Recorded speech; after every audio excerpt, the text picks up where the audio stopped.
Mama Farah I just come back. Nobody dey see you again. Wetin happen now? See why I come back from Malaysia, I no get money. You say they deport me from Malaysia.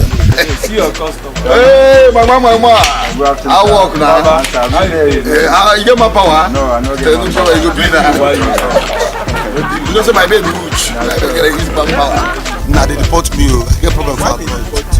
Nah, I don't know what you to enter inside. I don't know. This country, if you don't get anything, See your baby. oh my God. Hello, baby. Yeah, my princess. How are you? Fine, girl. Hello. Yeah. What's up? Happy Val. I wish you the best. Babe, better I go use this fast for you. Hey, nah, pants you go use different type for me now. My pants. What do you want to do with my pants? I tell you, say, I go buy Mercedes for you now. What do you want Mercedes? What? I buy Mercedes for you. Don't say you huge. Your pants go there very much. You don't make a shout. My babes.